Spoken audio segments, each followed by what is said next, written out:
முட்டைக்கோஸ் பொரியல் செய்முறைக்கு உங்களை அன்புடன் வரவேற்கிறோம். இந்த சுவையான மற்றும் ஆரோக்கியமான செய்முறை 2 முதல் 3 பேருக்கு பரிமாற ஏற்றது. இது தென்னிந்திய சமையலில் ஒரு பிரபலமான உணவாகும்.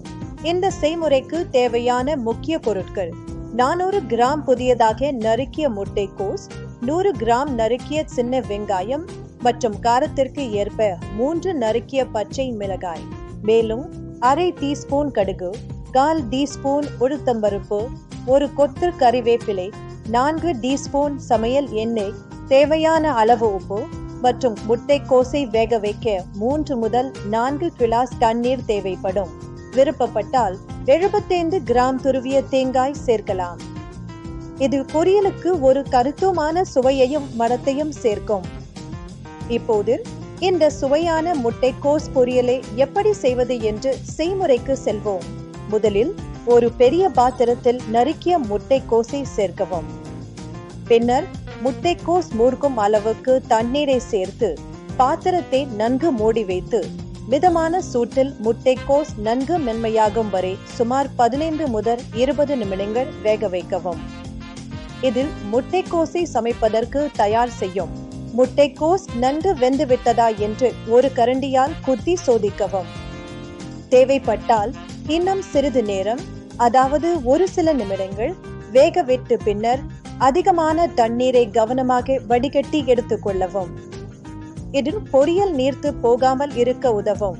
இப்போது ஒரு வாணலியில் 4 டீஸ்பூன் எண்ணெய் ஊற்றி நன்கு காய விடவும்.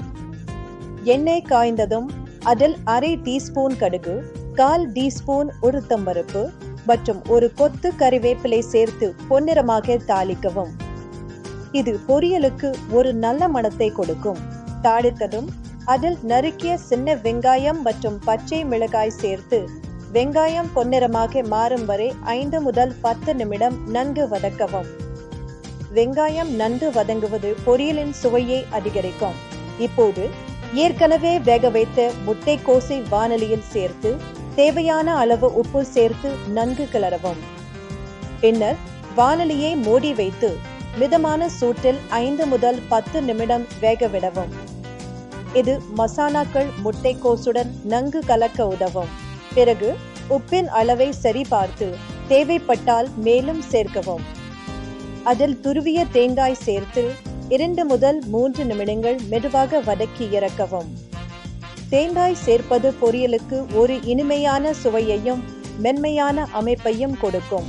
ஒரு சிறிய குறிப்பு: விருப்பமிருந்தால் ஸ்டெப் 1 இல் காய்கறி வேகும் போது 1/4 டீஸ்பூன் மஞ்சள் தூள் சேர்த்துக் கொள்ளலாம். இது முட்டைக்கோஸ் பொரியலுக்கு ஒரு அழகான மஞ்சள் நிறத்தை கொடுக்கும். மஞ்சள் தூள் சேர்ப்பது முட்டைக்கோஸிற்கு நல்ல நிறத்தையும் சுவையையும் தரும். உங்கள் சுவையான மற்றும் ஆரோக்கியமான முட்டைக்கோஸ் பொரியல் இப்போது பரிமாற தயாராக உள்ளது. இது சாதம் இதனுடன் சிறந்த துணை உணவாக இருக்கும். ஒரு சிறந்த துணை உணவாகும். இந்த எளிய மற்றும் சுவையான செய்முறையை நீங்களும் உங்கள் வீட்டில் முயற்சி செய்து மகிழுங்கள். உங்கள் குடும்பத்தினருடன் இந்த ஆரோக்கியமான உணவை பகிர்ந்து கொள்ளுங்கள். நன்றி.